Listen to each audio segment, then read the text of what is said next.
Salam pertemuan kembali saudara-saudari dimanapun Anda berada pada ketika ini di dalam kebaktian pertengahan minggu pada malam ini. Semoga Anda dalam keadaan yang sehat dan ceria selalu dimanapun Anda berada pada ketika ini. Mari kita mulai kebaktian kita dengan doa. Bapa kami dalam kerajaan sorga, kami memuji Engkau karena kami diberikan berkat kesempatan untuk mempelajari firman Tuhan pada malam ini. Biarlah Roh Kudus akan memimpin kami sehingga kami boleh mengerti dan kami mempunyai kerinduan untuk mengaplikasikan pelajaran ini di dalam kehidupan kami. Di dalam nama Yesus kami berdoa. Amin. Tajuk pelajaran yang kita akan sama-sama dengar pada malam ini ialah sebab untuk segala-galanya. Saudara-saudari, tahukah Anda bahwa semua benda yang baik yang kita lihat di muka bumi ini ada sebab kenapa ianya wujud. Matlamat utama kewujudan alam semesta adalah untuk menyatakan kemuliaan Tuhan. Itulah sebabnya mengapa semuanya wujud. termasuklah Anda dan diri saya. Tuhan membuatnya semua untuk kemuliaan-Nya. Tanpa kemuliaan Tuhan, semuanya tidak ada apa-apa. Semuanya menjadi sia-sia. Tahukah Anda apakah kemuliaan Tuhan itu? Ia adalah intipati sifatnya, nilai kepentingannya, pernyataan kuasanya, dan suasana kehadirannya. Nah, sekarang, di manakah kemuliaan Tuhan itu? Kemuliaan Tuhan itu kita boleh lihat di sekeliling kita. Semua ciptaan oleh Allah ini mencerminkan kemuliaan-Nya dalam berbagai cara. Kita melihatnya di mana-mana. Dari segi bentuk yang terkecil sehinggalah kepada benda yang terbesar di samudra raya ini. Penciptaan juga menyatakan kemuliaan Tuhan kita. Melalui alam semula jadi, kita mengetahui betapa kuatnya Tuhan kita. Dia senang dengan kepelbagaian, Dia mencintai keindahan. Tuhan kita itu bijak, Dia juga kreatif. Alkitab mengatakan di dalam Mazmur 19 ayat 1, langit menceritakan kemuliaan Allah dan cakrawala memberitakan pekerjaan tangannya. Sepanjang sejarah, Allah telah mendedahkan kemuliaan-Nya kepada manusia dalam berbagai cara dan bentuk. Dia menyatakannya yang pertama di Taman Eden, kemudian kepada Musa, kemudian di kemah suci dan Ka'bah, kemudian melalui Yesus, dan kini melalui gereja kita. Allah dapat dilihat melalui api, melalui guru, melalui asap, dan cahaya yang terang. Kemuliaan Allah yang paling ketara yang dapat dilihat adalah di dalam diri Yesus Kristus. Dia adalah terang dunia yang boleh menyatakan sifat Allah itu sendiri. Karena Yesus, kita tidak lagi berada dalam kegelapan. Bagaimana Allah itu sebenarnya? Bagaimana sifat Allah itu yang sebenarnya? Yesus datang ke dunia. Jadi kita benar-benar dapat memahami akan kemuliaan Tuhan. Yohanes 1 ayat 14 mengatakan bahwa Firman itu telah menjadi manusia dan diam di antara kita, dan kita telah melihat kemuliaan-Nya, yaitu kemuliaan yang diberikan kepadanya sebagai anak tunggal Bapa, penuh kasih karunia dan kebenaran. Kemuliaan Tuhan yang wujud adalah apa yang Dia miliki karena Dia adalah Tuhan. Ia adalah sifatnya. Kita tidak boleh menambah apa-apa kepada kemuliaan yang Dia ada. Sama seperti sangat mustahil bagi kita untuk membuat matahari itu lebih bersinar. Tetapi kita diperintahkan untuk mengiktirafkan kemuliaan-Nya, menghormati kemuliaan Dia, mengistiharkan kemuliaan-Nya, dan memuji kemuliaan-Nya, mencerminkan kemuliaan-Nya, dan kita hidup untuk kemuliaan Tuhan. Yesus telah menyatakan kepada Bapa, Aku telah mempermuliakan engkau di bumi dengan jalan menyelesaikan pekerjaan yang engkau telah berikan kepadaku untuk melakukannya. Nah, lihat saudara-saudari, Yesus sendiri menghormati Tuhan dengan cara memenuhi tujuannya Dia berada di bumi. Nah, kita juga menghormati Tuhan dengan cara yang sama. Apabila sesuatu dalam penciptaan memenuhi tujuannya, ia membawa kemuliaan kepada Tuhan.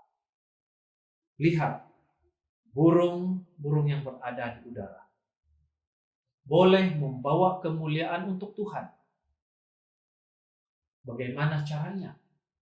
Burung-burung tersebut menyatakan sifat burung tersebut diciptakan. Dia terbang, dia berkicauan, membuat sarang, melakukan aktiviti sebagaimana tujuan burung ini diciptakan oleh Tuhan. Walaupun serangga yang kecil sekalipun seperti semut juga boleh membawa kemuliaan kepada Allah. Apabila ia memenuhi tujuannya, ia diciptakan. Allah menciptakan semut menjadi semut dan Allah menciptakan manusia supaya menjadi manusia, bukan menjadi binatang atau naga atau sebagainya. Ada manusia yang mengaku bahwa diri manusia itu sebagai malaikat. Ada juga yang mengaku bahwa diri dia itu sebagai Tuhan.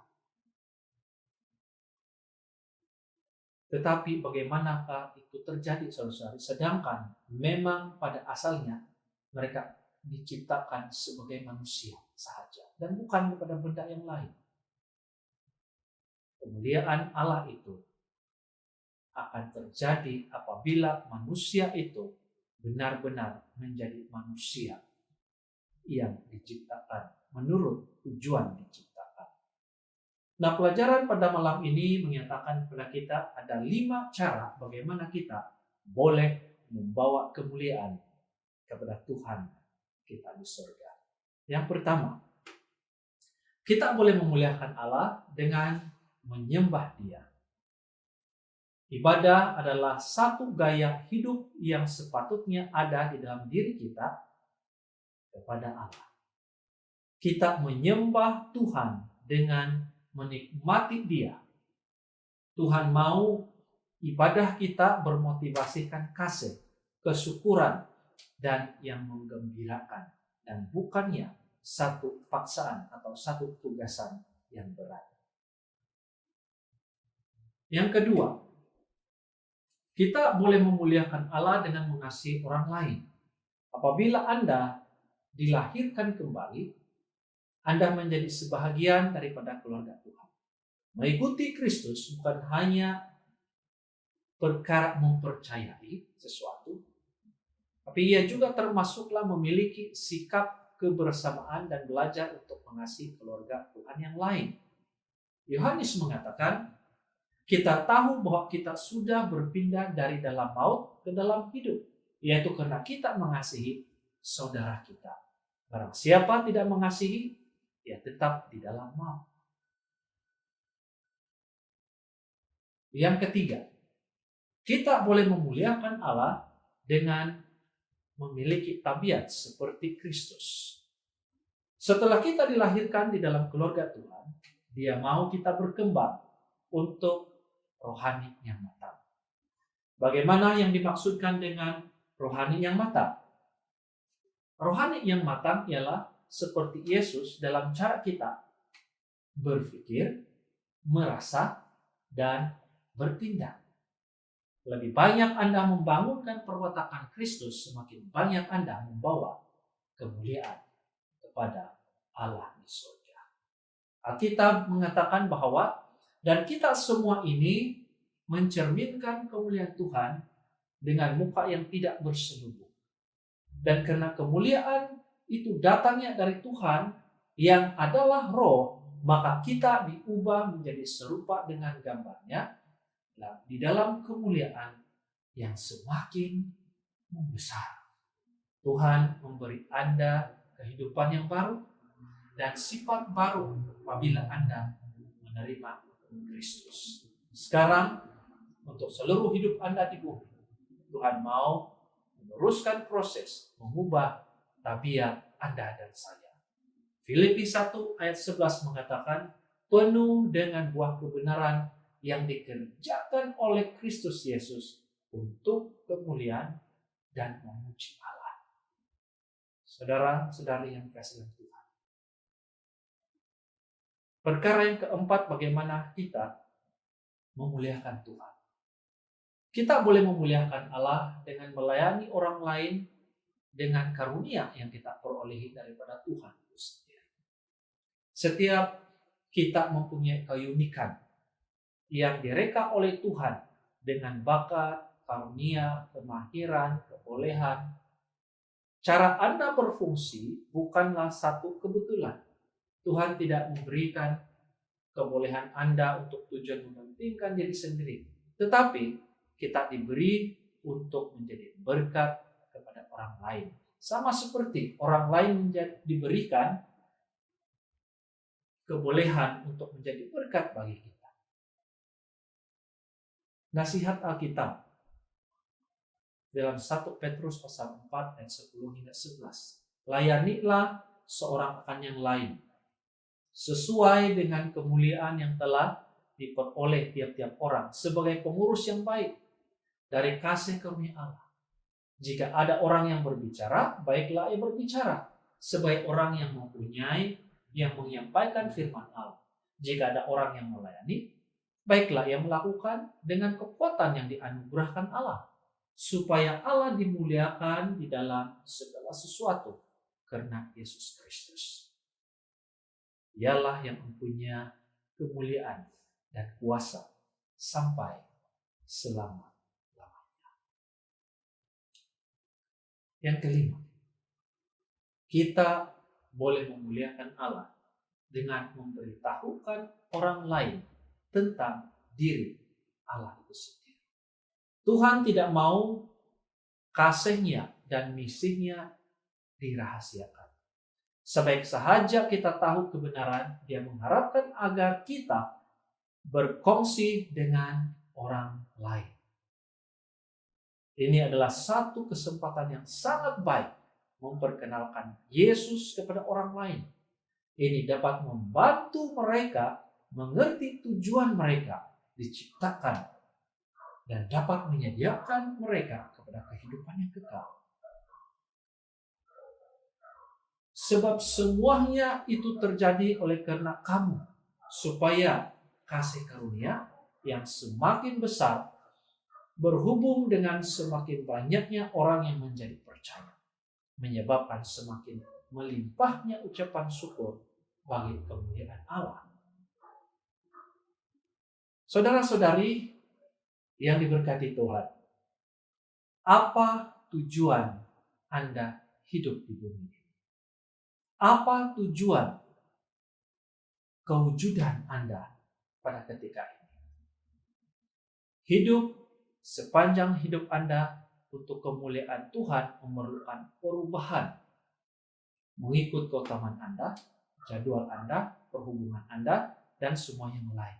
Kadangkala memilih jalan yang sukar dan bukannya mudah apabila mengikuti jalan Yesus. Yesus sendiri pernah mengalami cabaran seperti ini, di mana Dia mengetahui bahwa Dia akan disalibkan.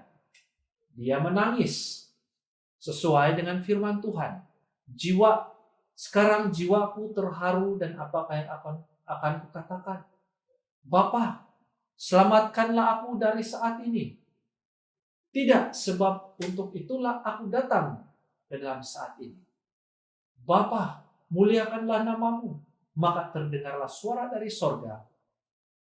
Aku telah memuliakannya, dan aku akan memuliakannya lagi.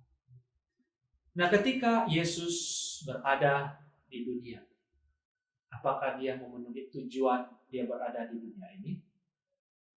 Atau Dia datang ke dunia ini dengan bersenang-senang saja? Anda dan saya menghadapi pilihan yang sama. Apakah Anda hidup untuk matlamat Anda sendiri, yaitu keselesaan, kesenangan, ataupun Anda akan hidup sepanjang hayat Anda untuk memuliakan Allah? Ketika Anda mengetahui bahwa Dia telah memberikan karunia yang kekal. Saudara-saudari, inilah masanya untuk menyelesaikan isu ini. Kepada siapakah Anda akan hidup pada hari ini? Apakah untuk diri Anda ataupun untuk Tuhan? Anda mungkin teragak-agak atau tertanya-tanya sama ada Anda mempunyai kekuatan untuk hidup bagi Tuhan. Tapi saudara-saudari, jangan risau. Tuhan akan memberikan Anda apa yang Anda perlukan jika Anda membuat pilihan untuk hidup bagi Dia. Firman Tuhan di dalam 2 Petrus pasal 1 ayat 3. Karena kuasa ilahinya telah menganugerahkan kepada kita segala sesuatu yang berguna untuk hidup dan saleh oleh pengenalan kita akan Dia yang telah memanggil kita oleh kuasa-Nya yang mulia dan ajaib. Sekarang Allah menjemput Anda untuk hidup untuk kemuliaan-Nya dengan memenuhi tujuan kita diciptakan. Itulah satu-satunya cara untuk hidup. Kehidupan sebenar bermula dengan memberikan komitmen sepenuhnya kepada Kristus. Jika Anda tidak pasti apakah yang Anda akan lakukan, apa yang perlu Anda lakukan adalah menerima dan percaya kepada Yesus. Alkitab memberikan janji bahwa karena kuasa ilahinya telah menganugerahkan kepada kita segala sesuatu yang berguna untuk hidup yang saleh oleh pengenalan kita akan Dia yang telah memanggil kita oleh kuasa-Nya yang mulia dan ajaib. Saudara-saudari, apakah Anda mau menerima tawaran Tuhan ini? Pertama, percayalah. Percayalah bahwa Tuhan mengasihi Anda dan menciptakan Anda untuk tujuan. Percaya bahwa Anda bukan wujud sebagai satu atau secara kebetulan, tetapi percaya bahwa Anda telah diciptakan karena untuk memuliakan Tuhan dan untuk hidup selama-lamanya. Percaya bahwa Tuhan telah memilih Anda untuk mempunyai hubungan dengan Kristus yang telah mati di kayu salib untuk diri. Percayalah bahwa apabila apapun yang terjadi, perkara yang Anda lakukan, Tuhan mau mengampuni Anda dan menerima Anda. Yang kedua, terimalah Kristus. Menerima Kristus ke dalam hidup Anda sebagai Tuhan dan Juru Selamat Anda. Menerima pengampunan akan dosa-dosa kita. Menerima Roh-Nya yang akan memberikan kita kuasa untuk memenuhi tujuan hidup kita. Alkitab mengatakan barang siapa percaya kepada Anak, ia akan beroleh hidup yang kekal. Tapi barang siapa tidak taat kepada Anak, ia tidak akan melihat hidup, melainkan murka Allah tetap ada di atasnya. Yohanes 3 ayat 36. Saudara-saudari yang diberkati Tuhan dan dikasihi Tuhan, dimanapun Anda berada pada ketika ini,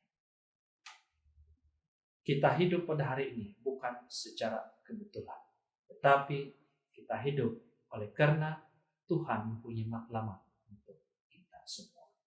Matlamat Tuhan adalah biarlah kehidupan kita ini menjadi hidup yang berbahagia, yang boleh memberikan kemuliaan bagi Tuhan di surga sebagai pencipta dan Tuhan kita.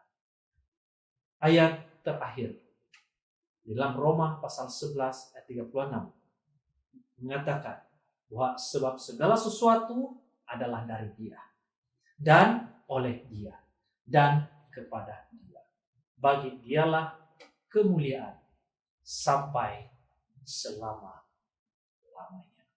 Semoga Tuhan memberkati Anda semua. Mari kita berdoa. Maha besar Allah Bapa kami dalam kerajaan surga. Kami ingin memuliakan Engkau dengan menghidupkan kehidupan yang Engkau telah anugerahkan ini sesuai dengan tujuan Tuhan menciptakan kami. Biarlah sementara kami hidup di dunia ini, kami boleh melakukan 5 perkara tadi, sehingga kan apabila kami dapat melakukan hal demikian, ramai orang bersama-sama dengan kami boleh memuliakan nama Tuhan di surga. Kami bersyukur dan menyatakan sukacita kami kepadamu. Di dalam nama Yesus, Tuhan dan Juru Selamat kami. Amin.